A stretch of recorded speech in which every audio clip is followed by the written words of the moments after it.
All right, we're back on sports. I've heard enough. I've seen enough all week to say, you know what, this is just, I'm just tired of stupidity. I have no remorse for anything that I say today or anyone that I'm going to target today as far as I'm concerned.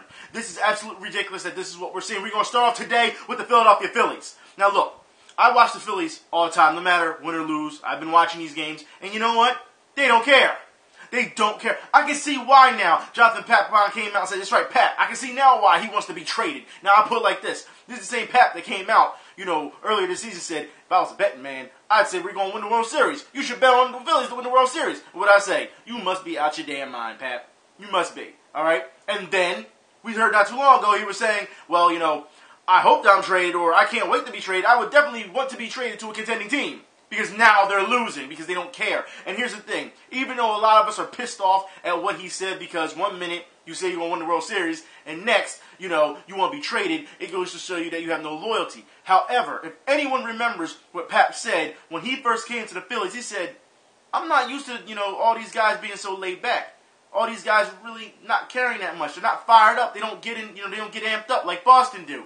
He's not used to that. So he's not used to being so laid back. And you see his approach at the plate is the same way. He is so intense when he's getting ready to throw the ball. So you have to understand where he's coming from. So I'm not going to get too mad at Pap about it. I'm still a little irritated at what he said, but I'm not too mad at him for wanting to be traded. Because let's be honest here. This team is not going anywhere. It has no direction. It doesn't. Now let's talk about the pitching, all right? As you know, A.J. Burnett more than likely will not be here. Now remember, when we got A.J. Burnett, what did I say? Don't want him on this team because of the 09 Yankees when they were giving him that curveball. And he's not that good. And the fact is that when they were giving him, because everyone was high on the Yankees in the 09 World Series, the refs were so, caught up in the, mystifying, Yankees that they were giving it to him when it really shouldn't have been given to him. After he left the Yankees, he never got that anymore. If you haven't noticed. All right? He was with the Pirates let him go. And the Pirates want him back now. Look, you see his record? You can take him. You can have him. Go ahead. I never wanted him. And all these people who were high on him, when he first came here, now they're the same people who are trashing him. Same thing with Ben Revere, all right? Remember when we made a trade for Worley? Yeah, and I said Ben Revere, and y'all jumped all over me for that. Now, you talk about how Ben Revere has speed, but he can't hit, so he can't get on, he can't get on base. Ben Revere, he can't field. He can't do anything. He's a bum. That's what y'all keep saying, all right? I'm not saying this. This is what y'all are saying, okay? Same people that defended him and wanted him, now you're mad at him, right? Okay. Kyle Kendrick, he will not be here next year. I really doubt he will be here next year. All right? I doubt Burnett will be here next year. I doubt Pat will, more likely, he probably won't be here next year. All right? Kyle Kendrick should be going. It's ridiculous he's been on this team for how long? And we've been saying this for time and time that you keep giving him contract extensions. Why? He had a couple good games last year. Ooh. That's nothing. But yet, Phillies fans still don't understand. But, well, now they're starting to learn. All these things that we are seeing play out, I've said in the beginning, would not work. And yet, y'all jumped all over me, and I took the brunt of everything, and I just sat back and said, all right, we'll see. We'll see. Don Brown. All right? Last year, he always home runs. What did I say? It's a fluke. It will not happen again next year. He will not be this consistent. Now, people want him going off the team. You want him thrown off. You call him every name in the book. Every game, you call him something. All right? I see on Twitter, same people who defended him. All right? Just look up Don Brown. Look at everything people saying to him. It's crazy. You know what I mean? This is what I mean. You're flip-flopping. You're so quick to say, oh, this is going to work, and oh, he had that little spurt. Oh, he's going to be so great, and then this happens. He has not been consistent at all since he's been in a Phillies uniform. You fail to realize that. But, whatever. Like I said, these guys, if you look at them, the way they are playing, you can look in their eyes and you can see they don't care. They've gotten to a point where they're going through the motions. They just want to collect a paycheck. Howard is in a hole, but I'll put it like this. A lot of people boo him, and there's times definitely he should be booed. He should. But if you look at his RBIs, yet look at that. He's not going to hit the long ball like he used to. He's not. But he's getting paid a lot of money this year, and I understand why people are booing him and want him, to start hitting home runs. He's not performing to the level that you're paying him. I definitely understand that.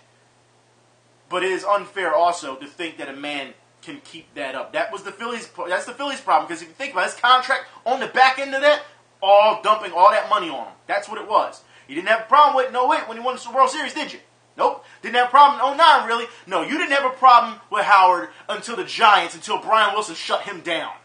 And I think that's really hurt his head, mentally, because every time he gets in these situations, he can't do anything anymore. And I also still feel as though it is designed, that curveball, nicking the corner, so he can't hit that ball, I think that's garbage. And that's not just for him, all right? Because that was, they didn't start doing that until he started getting big. He started getting hot. And then all of a sudden, that's what they started doing. That was the new thing to do now. And then he couldn't do anything about that. However, he is not keeping, it seems like, his eye on the ball. Some of those swings are just horrendous. They are. So I'm not going to defend them too much. But you also have to see it on the other side of the fence as well. And it's like I said, it's not just for Howard. Also with a lot of left-handed hitters now. It's obviously becoming the norm now. It's sad. And that's not baseball, as far as I'm concerned. Now, I do want to move on. Because anybody who thinks that Ruben Amaro is going to make any moves, all right? If you think he's going to make any moves before deadline, no, it's not going to happen. Not going to happen. Nothing's going to be... Cole Hamels is not going anywhere because you still need some type of pitching. Next year, we're going to have Cole Hamels and Cliffley. That's all you're going to have. The rest of that roster can be dropped from the pitching staff. You have to understand, even though this team deserves to be blown up, it does. They're not going to blow up but so much due to the fact that they still need to make revenue. They still need people to watch. They still need people to come to the games. Nobody's going to go to the games to see a AAA ball team. So you still need to have some type of names there. I feel bad for Cole Hamels due to the fact that he's still playing really good. And I'll put it like this. If he goes to a contending team, he could possibly win a World Series again. He could. But it doesn't matter. Doesn't matter, right? That's what I said. This is what it comes down to with the Phillies. I want to move on to the Sixers real quick. For those who don't know, the NBA, I'll put the link in the info bar, is changing the rules when it comes to the lottery. That's right. So that means the people who have the worst record, because they're trying to stop tanking, the people who have the worst records doesn't necessarily mean they will get the first pick. That's right. So now you're seeing this. They're going to change this even more. Doesn't mean you're going to have more opportunities. The way they're going to do this, they're going to slightly do it. It's supposed to be starting next season, I believe. So we'll see if this tank keeps rolling or not. I'm just saying, but that Summer League is a hell of a lot better than the actual NBA. I've had more fun watching the damn NBA Summer League than I have watching the actual NBA. And speaking of the NBA, okay, LeBron James, let's talk about this right now. We know what happened with LeBron James not too long ago. I did a video on it, and a lot of people were upset I did a video. Whatever. I don't care if you're upset, okay? But it needed to be said. Now, since he is back to Cleveland, Miami fans are still feeling jaded. To the point, that's right, to the point where now, when wrestling comes to Miami, they're still bagging on LeBron. Not only that, but Miami fans spray painted LeBron James' face out of the Heat, the street art that they had in Miami. They just spray painted all over his face. Now, for those who don't know, LeBron James has decided to go back to the number 23 when he's going to be in Cleveland. Now, I personally don't have a problem with that because that's what he entered the league in. However, you understand that this is hypocritical of LeBron James. That's right, this is what he does. He's a hypocrite. This is what he does, all right? Because in 2009, LeBron James wanted everyone to surrender the number 23 in respect of Michael Jordan. You don't believe me? Here it is.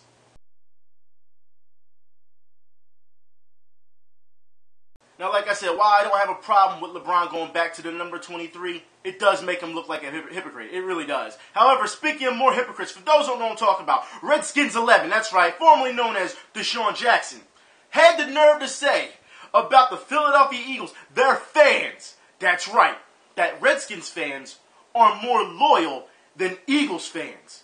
Are you serious? Because he's booed. I told you that boy, he's not a man, that boy, his psyche is not there. He's like that commercial with Leon. Coach, they hurt my psyche. I need to be taken out. That's him. Don't you understand? And Redskins fans, I'm telling you now, if you think that this is not going to happen to you, I swear, if you start losing games consistently, because that's where this all happened. When the Eagles started losing games consistently and the fans started booing, that's when he started acting up. If the Redskins do the same thing and they start losing, he's going to revert back to his old self. I don't want to hear that all of a sudden, oh, he's a changed man, and, he's going to be mature. When you're saying things like this, no. There's one thing you do. Look, if you want to get in good with Redskins fans, I get it. That's what you want to do. But you do not bag on the fan base before that supported you. And though I didn't support you, because y'all know how I feel about him, all right? There were a number of Eagles fans who supported him no matter what. There's even some Eagles fans who decided to stop being Eagles fans to be Redskins fans. What does that tell you? He has fans in general. But understand, all you Eagles fans, you bought his jerseys, you went and supported him, you got on video and said what you had to say. Now he's trashing you.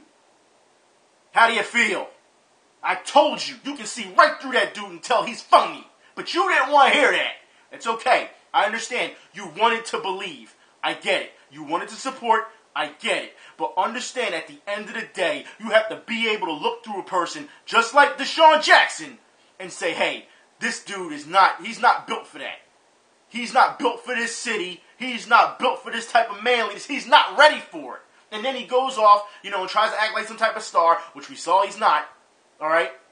And then goes to Washington. I'm telling you now, Redskins fans, you're going to get the same person, especially if you start losing football games. Of course, it's going to start off explosions and dynamics and Hollywood blockbuster. It's going to start off like that because everyone is excited, okay?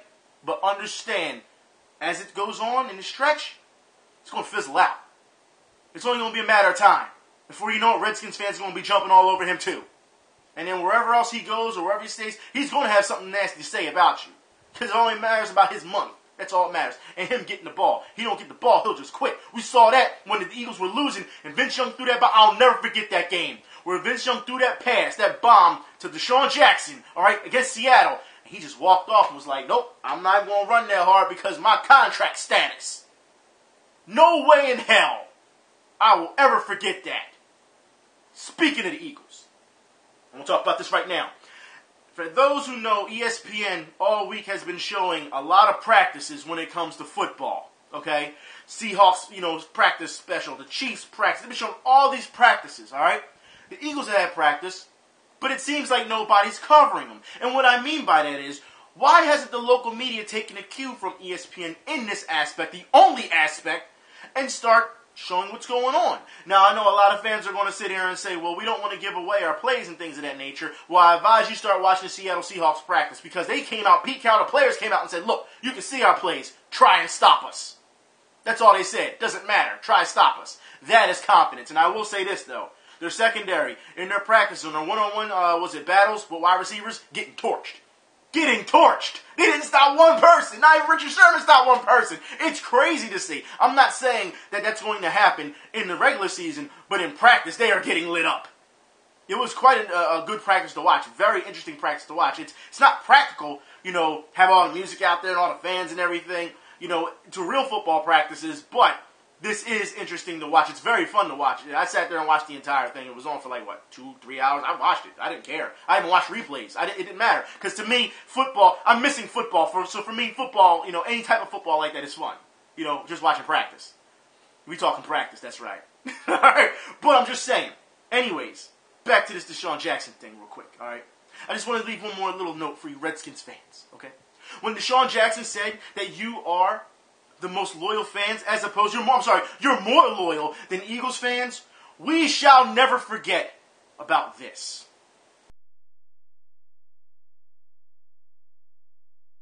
So there's the comparison. There's nothing else to be said, okay? I want to move on to more football and the woes of football, the troubles of football as far as I'm concerned. But I put it like this, 49ers fans, understand, I respect your team, but right now, I've lost a lot of respect, actually, for your franchise due to the fact that you're still taking this thing with Alden Smith. For those that see what happened, not too long ago on ESPN, okay? They had the nerve to say that Alden Smith is doing everything he needs to do in practice to be a good player. It's just after he leaves the field and he gets in all this trouble and he really needs a hand to be held and he's rolling with the wrong people. That is a grown-ass man who made his decisions. Don't tell me I'm supposed to feel bad for this dude. He's got to go for guns, guns possession and all this type of stuff? How many times is this guy going to get a chance? This is what I understand. That's a grown man. He needs to start taking responsibility. And for people to keep giving him second, third, fourth chances. If that was anyone else in this world, okay, and I want to hear, because talent is not the end-all, be-all. At one point, you got to have integrity. That's why the Eagles got rid of wide receiver 10, all right, or Redskins 11. That's why. That's why a number of other people were cut last year from the team. Don't you understand that? Like Cullen Jenkins, faking injuries and then getting back up the next play and start beating his chest and faking another injury. Come on, man. Character people, that's what you need. The 49ers really need to look at themselves and say, the franchise, I'm saying. They need to look at themselves and say, is this really worth it? I know a lot of fans already, 49 fans, are saying, hey, hey, we'll deal with it. It's not a big deal, whatever. No, it really is a big deal. Because if this guy couldn't play football and handle these problems, he'd be under the jail by now. Anybody else, regular person, would be under the jail by now for this. I don't want to hear that. It seems like everyone is willing to make excuses or justify these things. It's not acceptable. It's just not. Like I said, if someone did that on the Eagles, guess what? I get on them too. So you can't say I'm just picking on 49ers fans. This is sad. But more on football. Ray Rice. That's right. We got to talk about this Ray Rice thing. This is going to get nasty, as far as I'm concerned. And I need to talk about Stephen A. Smith as well. Okay? And what's been going on. Now, as we know, conference just ended not too long ago. All right? With Ray Rice. And he said a number of things that were honest and true. I felt, it came from the heart. And then there were things that I thought were just absolute garbage and rhetoric. And we're going to talk about this right now. Ray Rice. You come out and apologize and say, things that, happened. And you apologize. And you're giving your media statement. Okay? And then you go on this tangent about how your wife and how she can do no wrong. Really? Well, if she couldn't do no wrong and she's such an angel, then why the hell you hit her? That's what I'm trying to figure out. If she can do no wrong, then why'd you hit her? Now, look, of course, we do not know the entire story of Ray Rice. We don't know. They even asked him at the conference what actually happened in that elevator. And he said he'd rather not tell people. That's what he said. Okay? So meaning, we're all outsiders looking in. We don't know. We're giving our opinions and trying to take bits and pieces. And then you have people like Stephen A. Smith who runs his mouth for no damn reason, which I'm still trying to figure out why this guy still has a job. Why? He talked himself out of a job before, and now he got himself in trouble again. And if you go on his Twitter, man, the things that he said about women provoking violence, look, let's get on that, okay? Because they say, oh, he's speaking the truth, dog. He's speaking the truth. That's what you get for speaking the truth. No. Stephen A. Smith doesn't know the truth due to the fact that Stephen A. Smith was not there and does not know the entire story. So we do not know if it was provoked or not, okay? All we have is a video to go by and some apologies from Ray Rice and his wife. We don't know. But then we have people who try and, put things together, bits and pieces, and then you have other people who say they were, their domestic violence situation and try to compare it to theirs. And you can't do that. See, this is the problem we have. It's lack of understanding. Stephen A. Smith came out and said that, there's women that provoke violence. You shouldn't provoke it. Now look, there are women out there who do provoke these things. There are. We've talked about it in video before. All right? There are women, I showed you the video not too long ago, and was it one of my gaming videos, where that woman was spitting in her boyfriend's face, where she was on the train, literally standing up and kicking him in the face. And guess what? Didn't raise his hand at all. Sat there and took the punishment. Didn't even try to walk away or put his hands up in defense. Nothing. Sat there and took every brunt, slaps, kicks, spits, and even other women were standing up and saying, stop hitting him and things of that nature. That's domestic violence. Doesn't matter if it's man on woman or woman on man. Okay? Not all women are angels for anyone to just think this delicate flowers. No. And what happened at that time? All right? The police came and she fought the police. Started fighting with the police, kicking the police, between the legs and tackling them and everything. She started fighting with them. So it goes to show you that there are women out there, and I will put it like this. Okay? There are really good women out there. There are. There are nice women out there. There are good women. There are loyal women out there. And then you have women who are pretty much mark of the beast, devil, that will cause you nightmares. You know what I mean? There are women out there who deserve to be arrested. Even though it's not, against the law, because there's no law for it. They will try to ruin your life, and they will brag about it the entire time. They will lead you on to believe that everything that you are doing is right. You know what I mean? Just to take everything from you. They will sit there gladly tell you these things with a straight face and then smile about it and laugh behind your back. There are women out there who are absolutely horrible. We know this. All right? That's where the divide comes in. What Michelle Beadle did when Stephen A. Smith said these things about how women shouldn't, they shouldn't provoke other men. First off, like I said, not all women do this. And Michelle Beadle had every right to come out and say, and contest with Stephen A. and say, I didn't know, getting dressed and things of that nature would be leading, into, provoking into a fight. First off, let's get something straight. I don't have a problem with Michelle Beadle going after Stephen A. Smith in his comments, but you went about the wrong way, because no one said anything about women just getting dressed would provoke violence. No one said that. And that's what she went with. But understand, that's not all she said, okay? That's just a bits and pieces. You gotta understand that Twitter, this is what Twitter does when you can only do 140 characters. But this is not where it just ended. People think that he was just suspended just for those comments. No. If you look on Stephen A. Smith's Twitter, he started getting into fights with other females. That's right. He started fighting with them, and then he was saying how females are annoying and how this is becoming annoying. And then he gave an apology that was so hollow that ESPN had to do something about it. They had to, all right? Because it's domestic violence. You have to understand, ESPN is owned by Disney, a family network. For Stephen A. Smith to say something like that, do you think Stephen A. Smith was going to get away with that? No. They fired Rob Parker for less when he talked about RG3 being a cornball brother. You want to sit here and tell me that Stephen A. Smith can sit there and insult an entire gender and that was going to be okay? And then you have these guys, saying, oh, that's garbage and this is BS that you got suspended. No. Look at what's going on.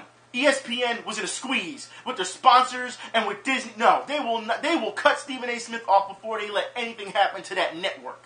However, Stephen A. Smith only got a week, which to me I felt was kind of insulting.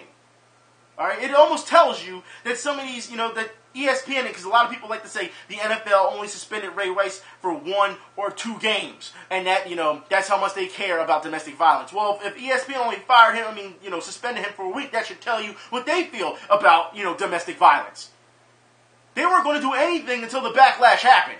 And that's what it comes down to. People have to understand that at the end of the day, they are going to protect what they have to because they have an image to uphold. Stephen A. Smith is a talking head. Like I said before, he has talked himself out of jobs before at ESPN, and then they brought him back. All right?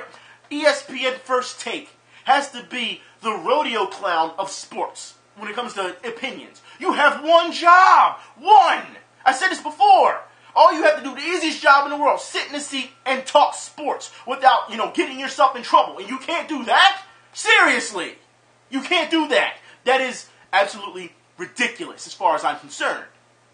But this is what happens. Like I said, we saw the same thing with Stephen A. Smith about the Jeremy Lin issue when I did the video with that. And he was talking about, we don't know. We don't know. You know what happens with race relations. You know these things, what you can say and what you can't say. It's just you decide to ignore that, especially if you're in the heat of the moment. So that's it, okay? But understand that Stephen A. Smith, this has happened way too many times with him. And I'll put it like this. Though people say Stephen A. Smith is that bad, and I think he's that bad, I'm shocked that Skip Bayless hasn't been fired before him. Think about it. When ESPN was cold pizza, Woody Page would take Skip Bayless he would take him to the shed every time, all right? And Woody Page said, all right, I'm done with this. I'm tired. Even though Woody Page was a character himself, still, when it came fact for fact, he would destroy Skip Bayless. Skip Bayless didn't become larger than the show until Woody Page left, if you didn't realize that. And then you had to bring on someone who could match his, his clownness, I should say, his character, his caricature traits. That's what it was. So they went and got Stephen A. Smith. You notice they were doing that roulette of guests all the time, and they was like, okay, what do we do here? Then they had to stick to one static guest due to the fact because of payroll. You notice most of those people on ESPN, you notice they're gone, right? They work for Fox Sports 1, or they work for NBC Sports now. You notice that? Contract issues. We saw this. Did we not see the reports not too long ago where all those people who were low to ESPN, they got canned. And they brought in interns.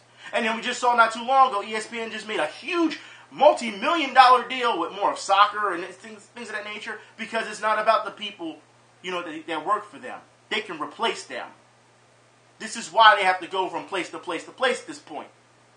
ESPN does this time and time again. And it's not just ESPN. It's most media outlets who take things and they just blow them out of proportion. What Stephen A. said was not blown out of proportion. You want to know what was blown out of proportion? Tony Dungy, when he said about Michael Sam and how he wouldn't draft him. And for some reason, because we all know how Tony Dungy is, we've seen him give people second chances and things of that nature. Tony Dungy does not have a hateful bone in his body. But as soon as he said that he wouldn't have drafted Michael Sam, people thought, oh, he hates him because he hates all gays all of a sudden. He hates them all, really. And because people took that, because, you have a lack of comprehension, you took that and you ran with it, media, and you said, hey, this is a big story that we can make things out to be. Tony Dungy came under fire, one of the best coaches in football at the time when he coached, all right?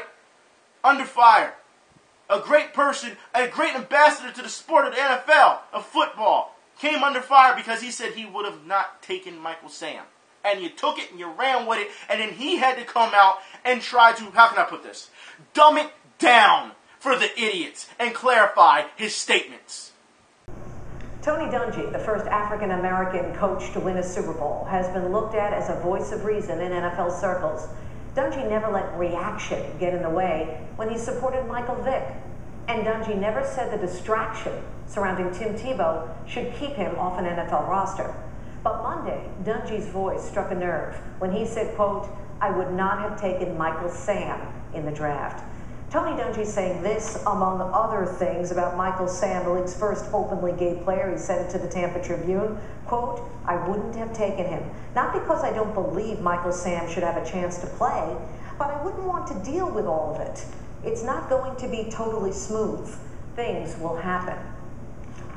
Well, within the last 10 minutes, Tony Dungy clarified his remarks on Michael Sam. He did so by saying this, quote, "On Monday afternoon, while on vacation with my family, I was quite surprised to read excerpts from an interview I gave several weeks ago related to this year's NFL draft, and I feel compelled to clarify those remarks." Dungy went on to say, "I was asked whether I would have drafted Michael Sam, and I answered that I would not have drafted him. I gave my honest answer, which is that I felt drafting him would bring much distraction to the team. At the time of my interview, the Oprah Winfrey reality show that was going to chronicle Michael's first season had been announced. I was not asked whether or not Michael Sam deserves an opportunity to play in the NFL. He absolutely does," said Dungy. "I was not asked whether his sexual orientation should play a part in the evaluation process. It should not," said Dungy. "I was not asked whether I would have a problem having Michael Sam on my team. I would not. I have been asked all of those questions several times in the last 3 months and have always answered them the same way, by saying that playing in the NFL is and should be about merit." Dungy went on to say, "The best players make the team, and everyone should get the opportunity to prove whether they're good enough to play. That's my opinion as a coach, but those were not the questions I was asked. What I was asked about was my philosophy of drafting, a philosophy that was developed over the years, which was to minimize distractions from my teams. I do not believe Michael's sexual orientation will be a distraction to his teammates or his organization," said Dungy. "I do, however, believe that the media attention that comes with it will be a distraction. Unfortunately, we are all seeing this play out now, and I feel badly that my remarks played a role in the distraction. I wish Michael Sam nothing but the best in his quest to become a star in the NFL, and I am confident he will get the opportunity to show what he can do on the field." Dungy said, "My sincere hope is that we will be able to focus on his play and not on his sexual orientation." We absolutely knew that this was going to happen. See, this was always a product of the media anyway. They were going to highlight Michael Sam for being gay. And then Michael Sam took it and ran with it to help his draft status. All right, so that he would get noticed. So then if anyone didn't take him, people would come out the woodwork and say, "Hey, they're not taking him because he's gay. That's why." Tony Dungy came out and said, he wishes him well. He wishes him well. Michael Sam right now has a six overall jersey being sold right now. I believe it was 6, 7, one of those. All right? But the guy hasn't even made the damn team yet. This is what I'm talking about. It's all for hype and media. And then, when you have people like Tony Dungy, I put it like this. If Michael Sam wasn't gay and Tony Dungy came out and said that, I wouldn't take him, I wouldn't have taken his, I wouldn't have drafted him, people would say, all right, there must be a reason other than that. If he said there was no other reason that he just wouldn't draft him, then people will call him a hater. And then you have all these people bringing out stats and say, this is why he wouldn't do it. But because of the fact that he's gay, and it's still being highlighted because he's gay, it must be that, right? I'm getting real tired of this. It is distracting to the football team. It is. All right? You notice Michael Sam hasn't said anything. Because Michael Sam's sitting back chilling. That's why. He's doing what he has to do. As an athlete. Not as a gay person. As an athlete. He's doing what he has to do in practice. Which that's what he should be doing. Focusing on football. But it's everyone else around Michael Sam when it comes to media, when it comes to Twitter, and everyone else who wants to make it more. That's the problem. And we knew this was going to happen. This is a sad day for the NFL as far as I'm concerned. And this is something that I guess we're going to have to deal with from now on. Now, if Michael Sam gets cut, God, I can only imagine the backlash that's going to come with that. And if he doesn't get cut and becomes a star, then you're going to see the opposite. You're going to see the people who really do hate gay people. You're going to see them come out. Either way, you're going to see, I'm sure by the time the regular season starts, if he makes the team, which he more than likely will, I think, And if he makes a team, we are going to see a number, and I mean a number of hateful things said to him, probably on the field. He'll probably get letters. You know what I mean? Like, this is something, because it's been highlighted, this is going to be a problem in the end. Stick with football, man. This is what happens when you try to beef up your resume because of the simple fact of your sexual preference. That's ridiculous. If that's how you got to make it to the NFL, why should I respect you? I respect you off of athletic achievement. That's what you're there for. The NFL is for the elite. If you can make the team, you're good enough. Then my hat's off to you. But if you're going to keep playing this card where, I'm gay, and then you're going to have all these people, if no matter what you do, positive or negative, are going to get on you or support you simply because you're gay, then you actually hurt the integrity of the sport.